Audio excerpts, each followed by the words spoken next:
Hello guys, जय श्री राम। कैसे हैं आप सब? आई होप आप सब अच्छे होंगे। तो गाइस, मैं आई हूँ एक स्टोरी के साथ आपके पास। I am back. तो गाइस, मैं आपको बहुत टाइम बाद दिख रही हूँ। तो कुछ स्टोरीज नई रियल स्टोरी के होंगे। हम सबकी लाइफ के साथ जुड़ी पड़ी है।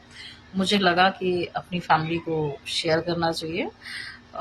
जैसे कि मेरा इंस्टाग्राम है, फेसबुक है और यूट्यूब चैनल है। मेरी ये तीनों मेरी फैमिली हैं एक।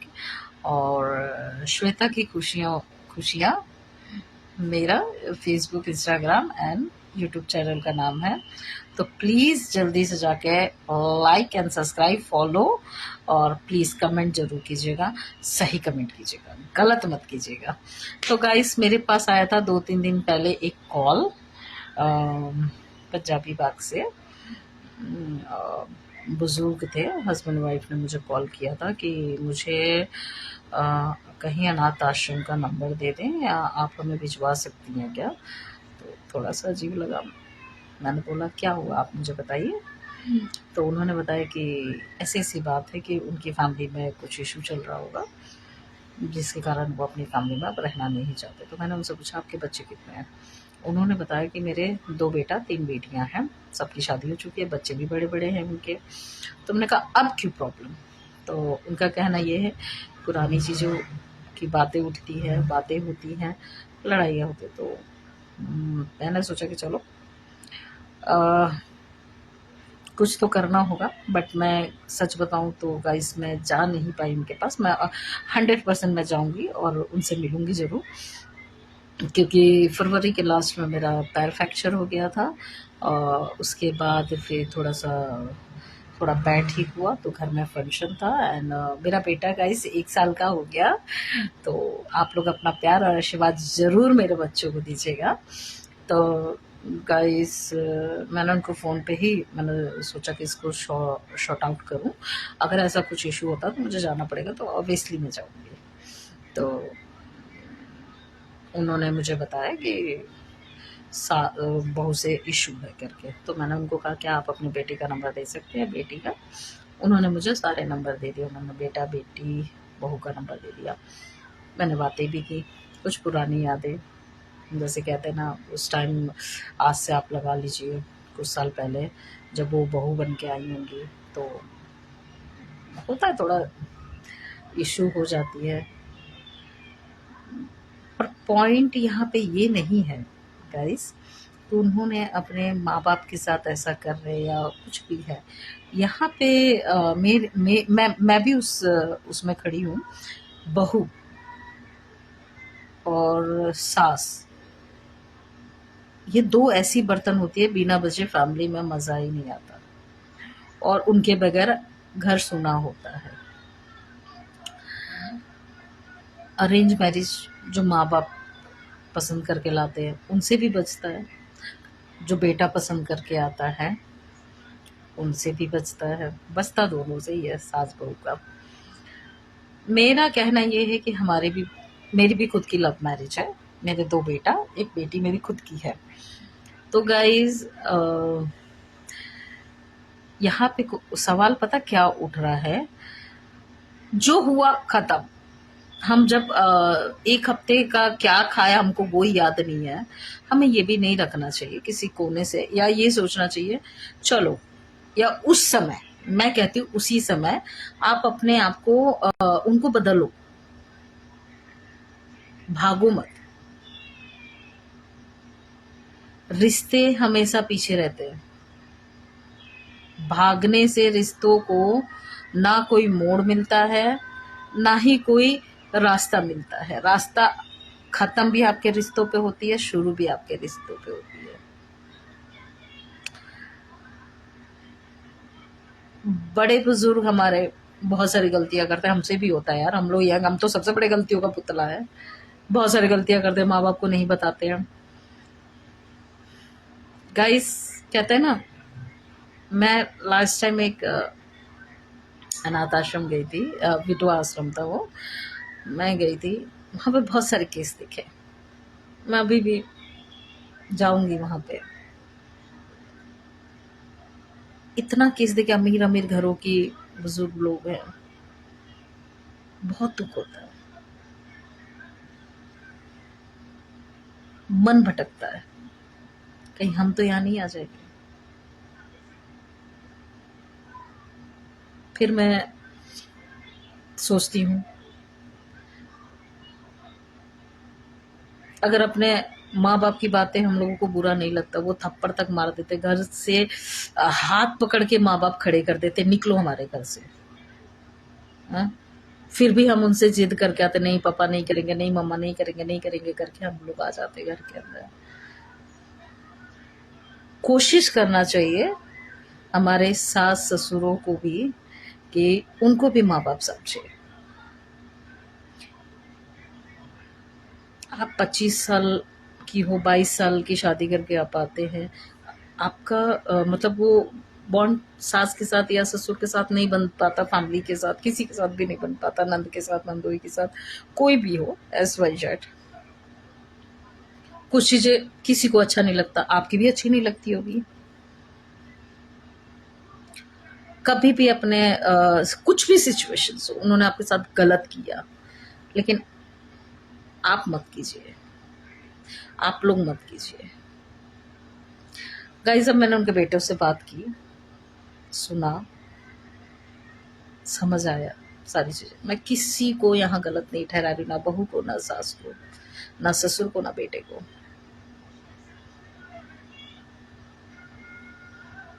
मेरे पापा थे, मेरे मम्मी पापा नहीं है, मेरे पापा थे। मेरे पापा कहते थे ये सीना परिवार होता है, और जब घुटने मोड़ते हैं ना तो चोट छाती को लगता है। मैंने हमेशा से वो चीज अपनाई है।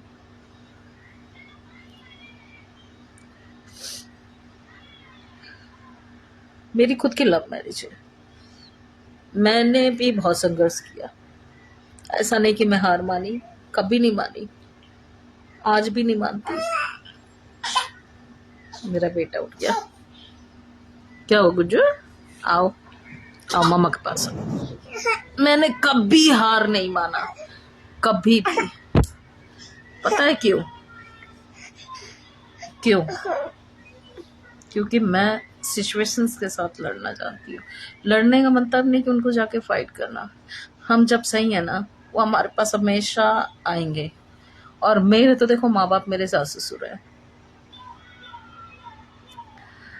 शायद कोई मेरे दर्द को नहीं समझ पाए, पर मैं समझती ये चीज। मैं अपने हस्बैंड से भी बहुत लड़ती हूँ, भाई, एक मतलब एक फैमिली में जैसे आप मायके में लड़ते हैं वैसे भी लड़ती हूँ, मैं रहती हूँ। पर हम आधे घंटे में एक जैसे हो जाते हैं, क्योंकि मेरे हस्बैंड मुझे समझते हैं। कहना यह है कि अपने बड़े बुजुर्गों को बहुत प्यार कीजिए, उनको कुछ नहीं चाहिए, थोड़ा इज्जत और रिस्पेक्ट चाहिए, जो हम सब दे सकते हैं। उनको कोई रोक टोक आपको नहीं करना, उनको कोई इंटरेस्ट भी नहीं होगा। आप अपनी लाइफ जी सकते हैं अच्छे से। सेवा के कई फायदे हैं। आप अपने बड़े बुजुर्गों की बात मान रहे हैं या सेवा कर रहे हैं, तो आपके बच्चे भी वही चीज़ देख रहे हैं, आपको भी वही मिलेगा। संस्कार जिसे कहते हैं, जो आप करेंगी बच्चा देख के संस्कार सीखता है, बोलने से नहीं। लड़ाई हर घर में होता है। हालांकि कुछ सिचुएशंस मैंने अभी कंट्रोल में है उनका, तो देखिए क्या होता है। अगर मुझे जाना पड़ा तो मैं ज़रूर जाऊंगी। मैं नहीं चाहूँगी किसी के माँ बाप भी अनाथ आश्रम में जाएं। और मेरी आज भी उनसे बात हुई है, अभी तो वो ठीक है। और गाइस, कभी भी अपने माँ बाप को तकलीफ मत दीजिए, हर्ट मत कीजिए, उन्हें मनाइए। ना माने उनके पैर पे गिरिए, ना माने उन्हें प्यार से कीजिए, मान जाएंगे। क्योंकि वो भी आपसे उतना ही प्यार करते हैं जितना आप। कहीं ना कहीं उन्हें भी वही दर्द मिलता है अपनी सासों से जो वो दर्द देते हैं। लेकिन जब आप पक्का प्यार देंगे ना अपनी सास को, ससुर जी को, सॉरी, सासू माँ को, वो भी माँ होती है। सास ससुर एक माँ बाप होते हैं जो आपके हस्बैंड के होते हैं, और वहीं हस्बैंड अच्छे लगते हैं और सास ससुर अच्छे नहीं लगते, ये नहीं होना चाहिए।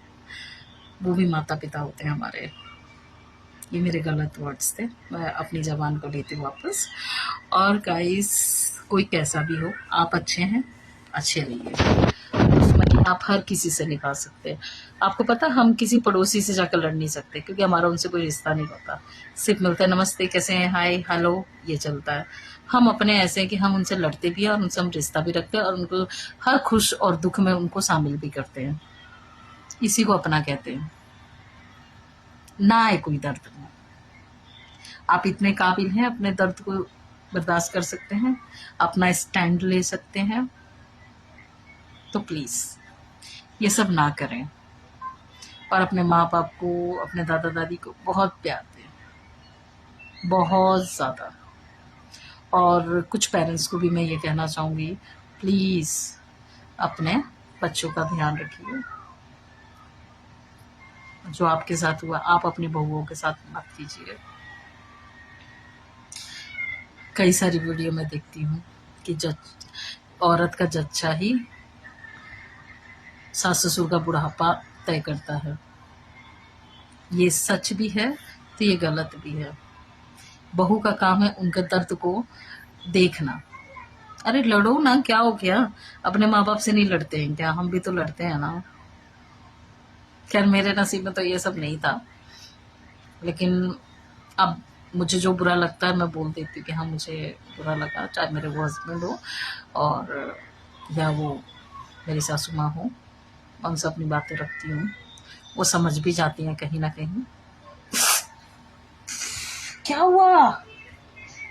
क्या हुआ गुज्जू? क्या हो गया? तो गाइस, मेरा बेटा उठ गया है और मैं इतना ही कहना चाहूंगी, बस इतना शेयर करना चाह रही थी कि अपनी चीजों को रखिए और अच्छे से रखिए, और बातें रखना सीखिए फैमिली में। जब देश देश की लड़ाई में समझौता हो सकता है तो गाइस, आप ये सोचिए कि एक तो फैमिली छोटी सी लड़ाई है यार, हो जाएगा बैठ के। Thank you guys. अगर आपको मेरी वीडियो पसंद आए तो लाइक एंड सब्सक्राइब करना ना भूले, और फॉलो जरूर करें मेरा। और मेरा यूट्यूब चैनल तो आप जानती हैं, श्वेता की खुशियों के नाम से है। मेरा फेसबुक भी सेम नाम से, इंस्टाग्राम भी सेम नाम से, तो मुझे फॉलो करना ना भूले। और प्लीज गाइस, जल्दी से जल्दी 1000 सब्सक्राइबर करवा दो यार। मैं वीडियो नहीं डालती तो भग जाते हैं तो guys, thank you, love you guys. सलामत रहें, खुश रहें, अपने माँ बाप को खुश रखें। Bye guys.